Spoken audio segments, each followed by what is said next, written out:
Now, I think at this point we've all at least heard of Dungeons & Dragons. A game of mystery and intrigue that is told entirely by you, the player, and whatever friends you can find. A game of wizards and warlocks, of heroic tales, and, in my experience, a game of pure and utter chaos that can change one's life. I've been in the same campaign for almost 2 years now, and our first-time DM Shah had decided that the pre-made tale of Icewind Dale would be where each of our journeys would begin, and maybe, over time, even end. They love all things snow and survival, so they really leaned into those survival aspects, which left me and the rest of our party absolutely terrified. We sat in taverns more than half the campaign, fearing that each time we left the warm fires it would be our last. So yeah, I think that they were successful in instilling the terror of untold monsters and long, cold shadows. But this tale isn't about how our party came to be known as the Tavern Crawlers. In fact, it's a different one entirely. So join me, weary traveller, get an ale or a feast, and sit down as I tell you one of, if not my most favoured tale of our journeys. The story of how my party turned a monster into a mayor. Quite literally. So, at the beginning of our journey, our party consisted of 4. Aziz, a desert prince with a certain flamboyant flair for fashion and flame that the cold didn't really allow. Gerlach, a lord from Neverwinter with a knack for doing about 150 damage per round, and who we quickly learned that the cold never bothered him anyway. Yoshik, a super friendly, zero charisma cleric who could bake the best pie this side of Faerun and could not provide any concrete answers about his ancestry results. And my character Iman, a dancing bard whose talents included making a lot of noise as she moved, as well as her knack for making friends just about everywhere. They came from all over Faerun, all drawn to the north for their own reasons we'd learn and uncover over time. But that is not where our story begins. Today, our story begins in the little rundown town of Bremen.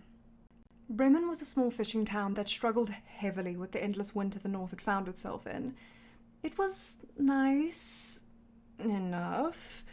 If anything, the townsfolk were amazed by the newcomers, and with Iman having no thoughts and no experience with the darkness in the world, she quickly made friends with the winter-scorned townsfolk. Now, for those of you who don't know the campaign, there is a side quest regarding a so-called Lady of the Lake who is attacking the fishermen of Bremen and causing them to struggle even more than they already were. There were mixed stories. Some saying it was a beautiful woman drawing the fish away from the boats. Others swore a horrifying monster whose maw could devour them whole. Yeah, we completely ignored that quest. Why would we worry about that when we had other things to worry about? Like which tavern to sit in for the next 3 sessions. Though soon we noticed a crisis brewing amongst our ranks. By travelling to the larger towns via tavern hopping and our unquenchable thirst for fish prepared 50 new ways, the party found ourselves in desperate need for coin. With a keen eye and a determination to aid his new companions, Gerlach spotted posters stapled about that promised 30 gold a head for those who could help an elf named Tally find out just what was happening with the so-called monster in the lake. The need for gold greatly outweighed any concern they might have had as the party quickly made their way to the nearest tavern. For Tally this time, I promise. Tally was a researcher, a scholar with a deep desire to uncover the secrets of the monster in the lake. They were well-read, they were kind, and they got Yoshik falling in love before they could even speak on the intricacies of knucklehead trout. But all that aside, it didn't take long before our party found themselves on a little fishing boat heading towards the centre of the lake, Meriduladan. It was quiet at the centre of the lake, so the party decided to partake in the fishing minigame, which devolved into pure utter chaos. I'd like to add some context here for those unfamiliar with the local wildlife of Icewind Dale. I mean, not all of us can be as knowledgeable as Tally. The knucklehead trout of Icewind Dale are massive red fish that are native to the Dale, and they absolutely bullied the party. They almost threw the boat over, avoided getting caught, and one even slapped Iman in the face. But that soon became the least of their worries, as the group had quickly noticed a very ominous shadow had begun to circle the boat. The shadow was large and daunting, dwarfing the massive trout that seemed to run in fear. Gerlach and Aziz stood to take arms, preparing for the battle that might ensue. Iman, however, being the all-faith, all-friend satyr that she is, tried to befriend the creature below. She took out some rations and tossed it into the water, and soon a snout appeared to start snacking on the dried jerky and nuts.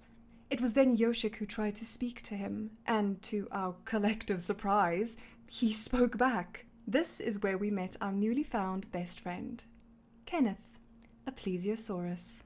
We spoke to Kenneth and asked why he had been causing problems for the small town of Bremen. He told us that a druid of the Frost Maiden gave him sentience and told him that if he wanted to keep it, he had to keep Bremen in a constant state of stress. We all felt his anguish. He was being threatened with his sentience, something that he so desperately wanted to keep. Understanding his plight, we promised to help him make peace with Bremen so that he could both stop starving them and keep his sentience. And he was game. He followed us back to town, and the party started with their genius master plan. Iman offered the idea of sharing the story of Kenneth with the townsfolk around a massive bonfire like she would back home. The rest of the party then introduced her to what a festival was, and the idea was set in motion. We used the fish that Kenneth had caught as a way to get things around the town, since they mostly bartered in food.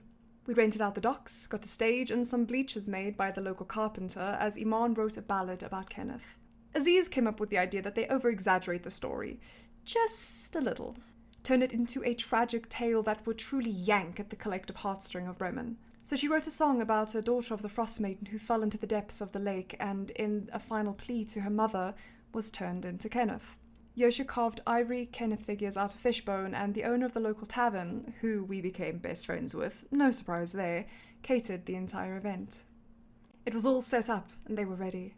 But before the event started, Yoshik spoke to Kenneth, one-on-one, and provided a solution that would help keep Kenneth sentience, if Kenneth would trust Yoshik, which he very much did.